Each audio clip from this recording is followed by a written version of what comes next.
pelajaran kita hari ini dimulai, lebih baiknya kita membaca doa terlebih dahulu. Membaca doa mulai. Bismillahirrahmanirrahim. Raditu billahi rabbah wa bil islami dina wa bi Muhammadin nabiyya wa rasulah. Rabbi zidni ilma warzuqni fahma waj'alni min ibadikas sholihin. Ini pada loyo-loyo ya sepertinya ya? Ya. Oh, habis pelajarannya sebelumnya. Ya. Nah, sebelum loyo-loyo kita ice breaking dulu ya. Boleh? Boleh. Ice breakingnya gini. Kalau ibu bilang pagi, berarti tepuknya 1 kali. Kalau ibu bilang siang, berarti 2 kali. Kalau ibu bilang sore, berarti 3 kali. Kalau bilang malam, berarti diam. Baca. Oke, dimulai ya. 1, 2, 3. Pagi. Sore. Tuh, nggak mau. Sore 3 kali. Ayo ulang lagi. Pagi. Sore. Siang. Sore. Pagi. Udah nggak ngantuk? Udah. Nah, di sini kelihatan kan ibu mau menerangkan tentang apa ini? Wali Songo.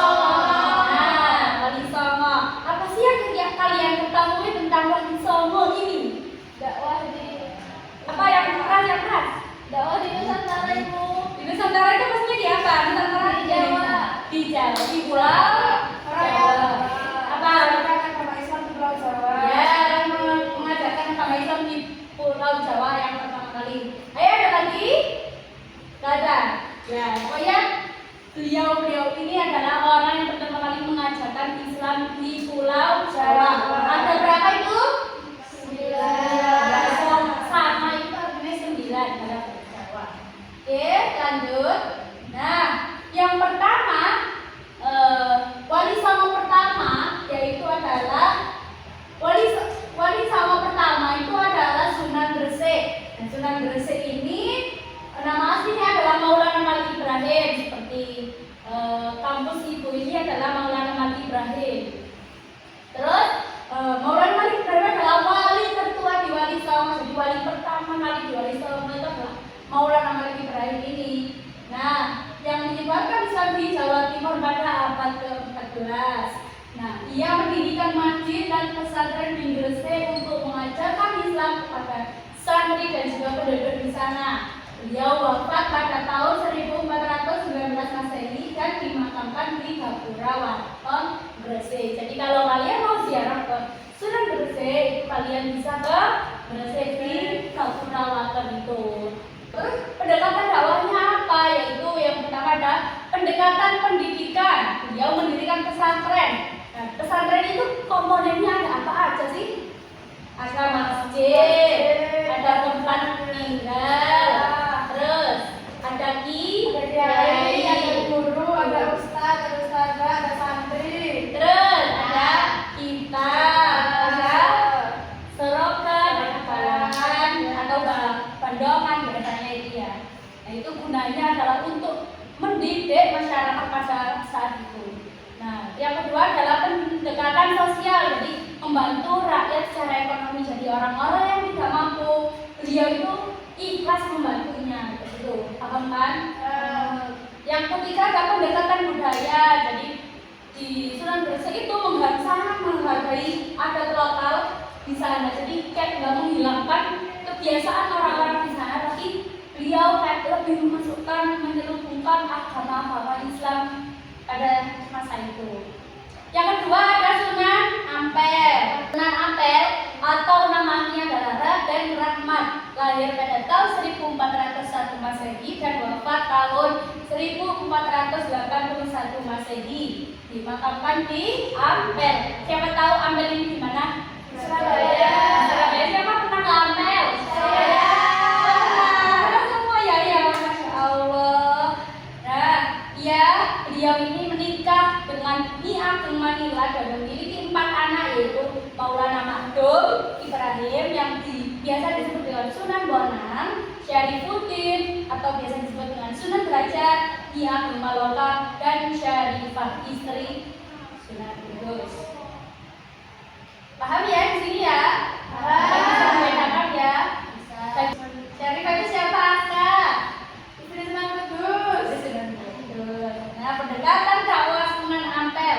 Di sini beliau menggunakan pendekatan pesantren, membina kader dakwah termasuk wali songo juga seperti anak-anaknya itu tadi dibina semuanya. Pendekatan akhlak, jadi menekankan kesopanan dan kejujuran. Pendekatan budaya, memperkenalkan istilah moh limo, moh minum, moh main, moh madon, moh nyolong, dan moh apa yang narkoba ini? Moh madan. Artinya narkoba ini adalah moh madan. Jadi memperkenalkan kayak kan pada masyarakat itu pasti kan dulu kan apa ya, sebelum bisa masuk kan tahu sendiri kan masyarakat kayak gimana. Nah di sini Sunan Ampel itu memperkenalkan istilah seperti ini agar mereka itu semua berubah menjadi masyarakat yang ad-dinul Islam wal iman gitu ya. Terus selanjutnya habis itu adalah Sunan Bonang. Siapa yang pernah ke Sunan Bonang? Pernah.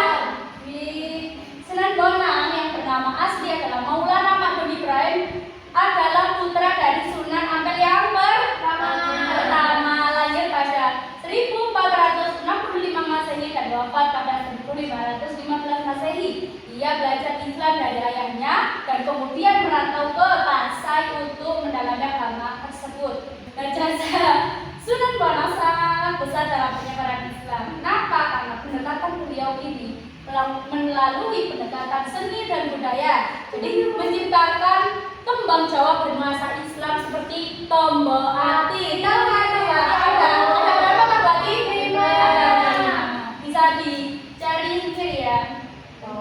Pendekatan sastra juga, jadi menggunakan tembang-tembang yang bernilai tasawuf dan di dalamnya itu ada nilai tauhid. Selanjutnya ada Sunan Giri juga dikenal sebagai Susuhan ing Giri I, adalah wali songo dan pendiri kerajaan Giri Kedaton di Gresik, Jawa Timur. Ia berperan penting dalam penyebaran Islam di Jawa Timur. Lahir dari ayah Maulana Ishak dari Pasai dan ibu Sekardadu, putri Raja Belambangan. Nah, Sunan Giri ini belajar Islam di pesantren Ampel Denpasar dan juga Pasai. Ia mendirikan pesantren di Giri juga dan mengutus mubalek untuk berdakwah di berbagai daerah termasuk Madura, Kawean, dan Lombok. Siapa di sini dari Madura? Ada yang dari Madura ya? Kawean, nggak ada Kawean. Lombok nggak ada. Nah, pendekatan apa yang dilakukan oleh Sunan Giri? Jadi pertama yaitu pastinya ada pendidikan. Pokoknya wali songo ini nggak akan luput dari pendidikan ya. Jadi dia juga mendirikan pesantren Giri Kedaton di Gresik. Jadi pusat pendidikan Islam besar juga di sana itu. Politik dan kepemimpinannya itu disebut sebagai raja para ulama, berpengaruh besar secara keagamaan dan juga politik juga di sini karena terus menciptakan permainan rakyat yang syarat nilai Islam, contohnya kayak jensima, juble-juble suweng, jamuran. Siapa tahu jensima? Kalau juble-juble suweng? Tahu. Gimana lagunya? Juble suweng. Nah itu ya lagunya ya. Terus selanjutnya ada Sunan Derajat. Sunan Derajat adalah nama asli Raden Qasim atau Raden Syarifuddin. Lahir 1470 Masehi sebagai anaknya siapa tadi? Sunan Ampel. Saudaranya siapa tadi? Ya benar. Ia dikenal cerdas dan mendirikan pesantren dalam dhuwur di Desa Derajat Paciran Lamongan. Tahu pesantrennya? Ya lain kali ke sana ya. Jadi pendekatan dakwahnya Sunan Derajat ini yang pertama adalah pendekatan sosial, jadi fokus pada kesejahteraan rakyat miskin. Nah, pendekatan yang kedua adalah pendekatan pendidikan dan akhlak. Jadi dakwah itu lewat perbuatan nyata, jadi kayak itu dalam turun ke rakyat-rakyat itu tadi. Terus prinsip dakwahnya itu melakoni atau mengamalkan, jadi tidak hanya sekedar mengajar tapi juga mengamalkan. Jadi apa yang diajar itu juga beliau amalkan, beliau lakukan seperti itu. Terus contoh ajarannya kayak kue nengono mangan wong kang duwe, beri makan orang yang lapar. Itu adalah termasuk sifat terpuji ya anak-anak ya. Ya. Terus yang selanjutnya adalah Sunan Kudus. Nama aslinya siapa? Jaka Sode. Jaka Sode. Lahir pertengahan abad ke-15 dan wafat pada tahun 1550 Masehi. Nah, beliau ini berperan dalam menyebarkan Islam di Kudus. Siapa tahu Kudus itu di mana? Tahu, di Jawa Tengah. Sunan Kudus juga membangun masjid. Nah, ini masjidnya Menara Kudus dan dikenal sebagai sastrawan dengan karya terkenal seperti Gending Mas Kumambang dan Ijil. Kalau kalian pernah ingat SD, Pernah. Jawa, bahasa Jawa ada kan tembang Iya, Mas Kumambang, tembang Ijil. Nah, itu di dalamnya juga mengandung keislaman ya. Oh, itu karena Sunan Kudus ya, Bu? Iya, itu karya Sunan Kudus, sastra. Nah, pendekatan dakwahnya yaitu yang pertama adalah pendekatan toleransi. Jadi, Sunan Kudus itu tidak menyembelih sapi di Kudus karena hormat kepada umat Hindu. Karena umat Hindu itu mempercayai sapi itu, mempercayai sapi ya. Kalian tahu kan di India biasanya kayak sapi-sapi disembah-sembah kayak gitu, tahu kan? Nah, pendekatan arsitekturnya membangun masjid dengan unsur Hindu-Buddha. Makanya kenapa Menara Kudus itu kalau ada menaranya. Menaranya itu kayak nggak pada masjid biasanya yang melengkung gitu kan, tapi menaranya kayak ya seperti candi ya kayak gitu ya. Itu mengandung unsur Hindu-Buddha. Jadi pendekatan pendidikannya adalah menyusun syariat dan fikih untuk masyarakat. Terus yang selanjutnya adalah Sunan Gunung Jati. Sunan Gunung Jati lebih dikenal dengan sebutan Syarif Hidayatullah. Beliau berjasa dalam menyebarkan Islam di Jawa Barat dan berhasil mendirikan dua buah kerajaan Islam, yaitu apa saja? Di Banten dan di Cirebon. Nah, Syarif Hidayatullah ini wafat pada tahun 1570 Masehi dan dimakamkan di Gunung Jati. Di mana ini Gunung Jati? Cirebon, Jawa Barat. Pernah ke sana? Nah, pendekatan dakwahnya Sunan Gunung Jati adalah pendekatan politik, yaitu menjalin kekuatan dengan kerajaan-kerajaan Islam di Cirebon, itu Banten dan Cirebon tadi. Menjalin apa ya? Kayak saling menguatkan gitu. Pendekatan diplomasi, yaitu berdakwah lewat hubungan antar negara. Jadi sangat besar sekali ini. Pendekatan sosial budaya memperkuat identitas Islam di Tatar Sunda dan Jawa Barat. Memadukan seni budaya Sunda Cirebon seperti kayak topeng dan tarian sebagai media dakwah. Sehingga gitu ya. Sunan Kalijaga. Nah, atau nama aslinya adalah Raden Mas Syahid, dikenal sebagai Sunan Kalijaga, adalah wali songo yang terkenal karena jiwa besarnya, toleransi dan sebagai berjangka. Sebagai mubalek, beliau berdakwah sambil berkelana dan menggunakan kesenian rakyat seperti gamelan, terus daerah. Ia wafat pada akhir abad ke-16 dan dimakamkan di desa Kadilangu dekat Demak. Siapa di sini tahu Demak? Tahu ya. Tadinya kamu nggak tahu daerah Jawa Tengah, kamu itu asli Jawa Tengah? Saya dulu tuh pernah sekolah di Jogja. Oh, di Jogja. Di mana? Kerap ya? Iya, Bu, jadi sering. Oh, jadi sering tur ke Demak gitu ya. Nah, pendekatan dakwahnya itu adalah pendekatan budaya menggunakan wayang, gamelan, dan tembang kayak gitu. Nah, wayang kulit kayak cerita Mahabharata dan Ramayana. Siapa nggak asing kan ini cerita Mahabharata dan Ramayana. Nah, ini yang mencetuskan adalah Sunan Kalijaga gitu. Tembang Jawa seperti lagu Ler Ilir pasti tahu. Ler Ilir bisa di search sendiri ya. Nah, pendekatan lainnya menghargai tradisi lokal, islamisasi secara perlahan. Jadi terus dakwah inklusifnya dekat dengan masyarakat dari semua golongan, jadi tidak membedakan golongan manapun. Yang selanjutnya adalah Sunan Muria. Nama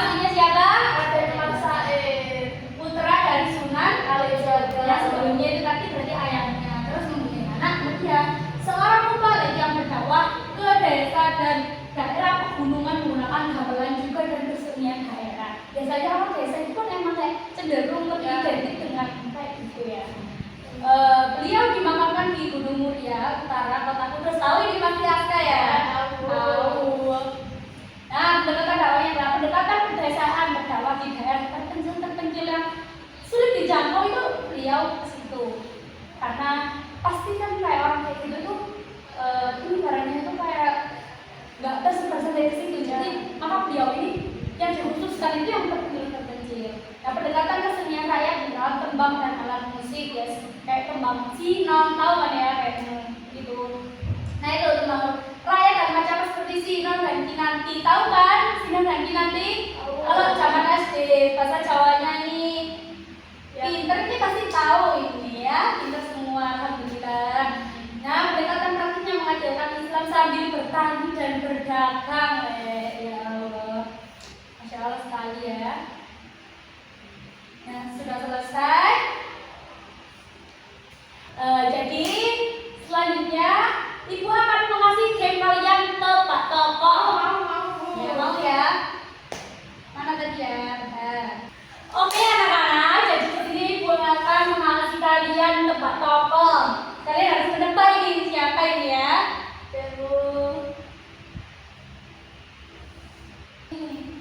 Coba dengan apa ini?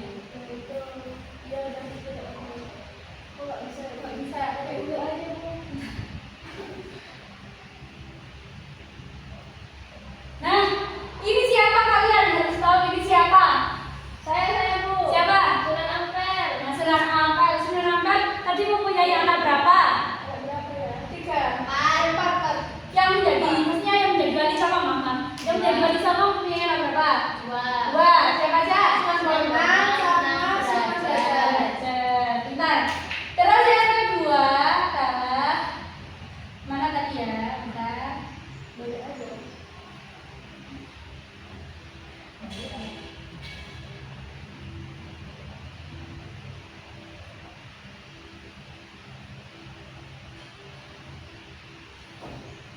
Yang kedua, ini siapa ini? Siapa? Sunan Kalijaga. Sunan Kalijaga. Pendekatannya apa? Ting ting ting ting. Gamelan. Terus apa lagi? Oh ya. Wayang. Terus apa tadi? Ayo. Bu yang lagu. Dari B. Ya. Ya. Pintar. Nah, jadi udah tahu semua ya, Dek. Ini tadi kita menjelaskan tentang Wali Songo. Siapa saja Wali Songo sebutkan. Sunan Gresik, Sunan Ampel, Sunan Bonang, Sunan Derajat, Sunan Muria, Sunan Kudus, Sunan Kalijaga, Sunan Giri, Sunan Gunung Jati. Pintar sekali Mbak Laska. Nanti Ibu kasih hadiah ya. Sini, Ibu kasih hadiah dulu. Bentar. Hadiahnya asli nggak Bu? Iya, asli. Wah. Terima kasih. Nah, jadi anak-anak itu tadilah para beliau-beliau ini adalah orang yang menyebarkan Islam di Pulau Jawa. Nah, gamenya seru kan? Bisa ditebak seru. Nah, sebelum Ibu akhiri pembelajaran pada hari ini, kita berdoa terlebih dahulu. Berdoa mulai. Subhan